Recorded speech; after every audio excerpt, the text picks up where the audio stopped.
আল্লাহ রাব্বুল আলামিনের হাবিব মেরাজে গেছিলেন, নামাজের কথা এখানে আছে। নামাজ দিয়েছে আল্লাহ রাব্বুল আলামিন 50 ওয়াক্ত, আমরা জানি। কিন্তু শেষমেশ 5 ওয়াক্ত নামাজের কথা আল্লাহ তাআলা বাতলিয়ে দিয়েছে। কিন্তু আগে থেকেই লেখা হয়ে গেছে 50 ওয়াক্ত নামাজ। হাবিব দ্বিতীয়বার আবার গেছে, অনেকবার হাদিসে আছে যাওয়ার কথা, তবে হাদিসটি জয়ীফ, সহিহ হাদিস বলে মনে হয় না, জয়ীফ হাদিস এটা। যে আল্লাহ রাসূল সাল্লাল্লাহু আলাইহি ওয়াসাল্লাম মিরাজ থেকে আসার পরে অন্য অন্য নবীরা বলেছে, তুমি কি হাদিয়া পেয়েছো? বলে 50 ওয়াক্ত নামাজ পেয়েছি। তখন মুসা নবী আবার পাঠিয়েছে, আমার উম্মত এত শক্তিশালী অথচ তারা মানতে পারেনি, তোমার উম্মত কিভাবে মানবে? আবার হাবিবকে পাঠিয়েছে। তাহলে আমার হাবিব কি ছোট হয়ে গেল না? এখানে আমার হাবিবকে তো ছোট করা হলো, এ কারণে হাদিসটি জয়ীফ। তারপরেও জয়ীফ হাদিস কোনো কোনো সময় আলোচনার ক্ষেত্রে বলা যেতে পারে। তো 50 ওয়াক্ত নামাজ থেকে আল্লাহ রাব্বুল আলামিন বান্দাদেরকে 5 ওয়াক্ত নামাজ দিলেন। এই নামাজকে কিন্তু কঠিন আল্লাহ কখনো করিনি। আল্লাহ বলেছে 5 ওয়াক্ত নামাজ পড়ো, মসজিদে গিয়ে তোমরা নামাজ আদায় করো।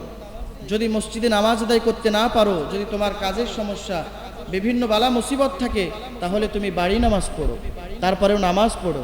এমনকি বাড়ি নামাজ পড়তে পারো না, তুমি বাইরে আসো, মসজিদে আসার দরকার নেই, খেতে খামারে কাজ করছো, এখন তুমি সেখানে উজু বানায়ে তুমি নামাজে দাঁড়িয়ে যাও, সেখানে তুমি নামাজ আদায় করো। কত সহজ করেছে। যদি আল্লাহ ইসলামটাকেই এমনভাবে বলতেন যে 5 ওয়াক্ত নামাজ মসজিদে যে আদায় করতে হবে, তাহলে আমরা কয়জন আদায় করতাম নামাজ? কিন্তু আল্লাহ রাব্বুল আলামিন বান্দাদের সহজ করে দিয়েছেন যে তোমরা মসজিদে না পারো, বাড়িতে নামাজ আদায় করো। সমস্যা থাকলে বাড়িতে নামাজ পড়ো। বাড়িতে পারছো না, বাড়িতে নাই, তুমি নৌকার মধ্যে আসো, নৌকার মধ্যে নামাজ পড়ো, আমি সেখানে হাজির হয়ে যাব। তুমি এখন আকাশে উঠতেছো, বিমানে আসো, সেখানে নামাজের ওক্ত হয়ে গেছে, তুমি নামাজ পড়ো, আমি আল্লাহ তোমার সামনে হাজির হয়ে যাব। যেখান থেকেই হোক, পবিত্র স্থানে আমি আল্লাহকে ডাকলে আমি আল্লাহর সাথে সাথে তোমার ডাকে সাড়া দেবো। সুবহানাল্লাহ। এমনকি এখন নামাজে দাঁড়াবেন, কিন্তু এখন উজু নাই। এমন জায়গায় আপনি আছেন যেখান থেকে উজু করতে হলে অনেক দূরে যেতে হবে। এখন সেই পর্যন্ত যেতে যেতে আপনার নামাজের ওক্ত শেষ হয়ে যেতে পারে। সেক্ষেত্রে তুমি, আল্লাহ বলছেন, যাও তায়াম্মুমের মাসালা, তায়াম্মুম করো, মাটিতে হাত মারো, আর একটু ধুলা তুমি ঝেড়ে ফেলো, তুমি হাত মাসেহ করে নাও, তোমার পা মাসেহ করে নাও। সুবহানাল্লাহ বলে। কত সহজ করেছে। কিন্তু আমরা ইসলামটাকে, কঠিন বিষয়গুলো আমরা মানতে পারি, আল্লাহর এত সহজ ইসলামকে আমরা মানতে চাই না। এ কারণেই তো আল্লাহ রাব্বুল আলামিন জলস্থলে এত বিপর্যয় ঘটনা আল্লাহ দিচ্ছেন। এটা নামাজের ক্ষেত্রে। রোজার ক্ষেত্রে দেখেন, রোজার ক্ষেত্রে কি আল্লাহ রাব্বুল আলামিন আমাদের উপরে জুলুম করেছে, চাপিয়ে দিয়েছে? 11 মাস পরে 1 মাস রোজা দিয়েছে। আর আগের জামানায় তো দাউদ আলাইহিস সালামের যুগে একদিন রোজা রাখো, একদিন ভাঙো, একদিন রোজা রাখো, একদিন ভাঙো। তাহলে আমরা কি করতাম তখন? আমাদের যদি ওই বিধানটা আমাদের উপরে দিত। কিন্তু আল্লাহ রাব্বুল আলামিন 11 মাস তোমার রোজা রাখার দরকার নাই, একটা মাস রোজা রাখো, এটা ফরজ। তারপরেও অসুস্থ থাকলে রোজা রাখার দরকার নাই, সফরে থাকলে রোজা রাখার দরকার নাই। কত সহজ করেছে আল্লাহ, কত সহজ করেছে। এর চাইতেও ইসলাম আর কত কঠিন আপনি বলবেন আর নিজে অজুহাত দেখায় মানবেন না? বলেন তো দেখি। মহিলাদের ক্ষেত্রে মাসে মাসে যখন মাসিক হয়, ঋতুস্রাব হয়, তখন তাদের রোজা রাখার কোনো দরকার নাই। আল্লাহ বলছে রোজা রেখো না, নামাজ পড়ো না, নামাজ তোমাদের জন্য মাফ করে দিয়েছি। কত সহজ করেছে, কত সহজ করেছে। যখন তোমার সন্তান আসে গর্ভে, খালাস হয়ে যায় গর্ভ, যখন ইস্তেহাজা হয়, তখন তুমি 40 দিন পর্যন্ত তোমার নামাজ পড়ার দরকার নাই। আল্লাহ কত সহজ করেছে, কত ইহসান করেছে। তারপরেও আমরা মানতে রাজি না। এটা রোজার ক্ষেত্রে।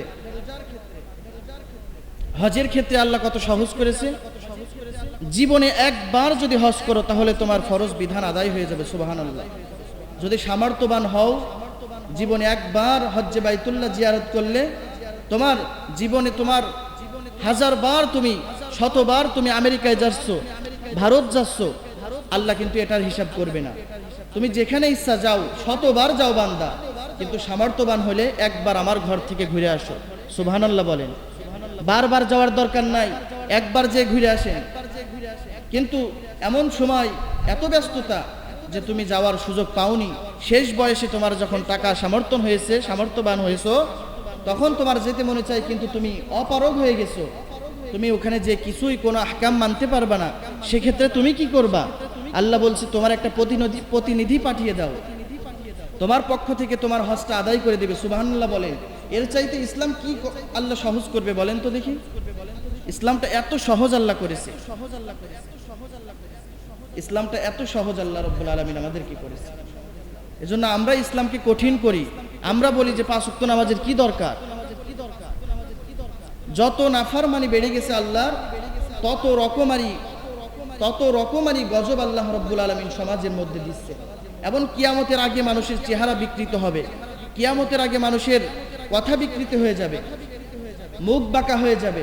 কিয়ামতের আগে কত ভয়াবহ আযাব, ওয়া জালজালাতান ওয়া খসফান ওয়া মাসফান, ভূমি ধস হবে, ভূমিকম্প হবে।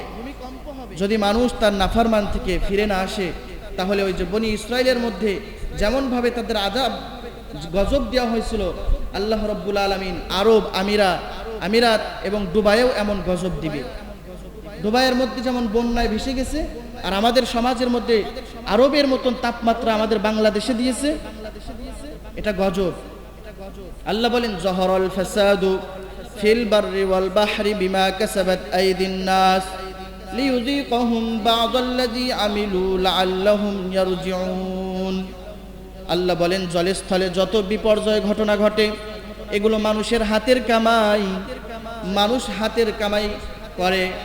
এ কারণে আল্লাহ রাব্বুল আলামিন তাদের উপরে এমন গজব চাপিয়ে দেন। মানুষ যদি ভালো হয়ে যায়, ইসলাম মানে, কোরআন মানে, তাহলে আল্লাহ রাব্বুল আলামিন সমাজের মধ্যে শান্তি এবং সমৃদ্ধি দিয়ে ভরে দিবেন। তিনি ওয়াদা করেছেন মানুষের জীবনের চলার ক্ষেত্রে যত রকম সমস্যার সম্মুখীন মানুষ পড়ে, মানুষের সমস্যার সম্মুখীন সমাধান করে একমাত্র পবিত্র আল কোরআন। এই কোরআনের জ্ঞান সকল জ্ঞানের ঊর্ধ্বে, এই মঙ্গলময় জ্ঞানের গভীরতা সীমাহীন।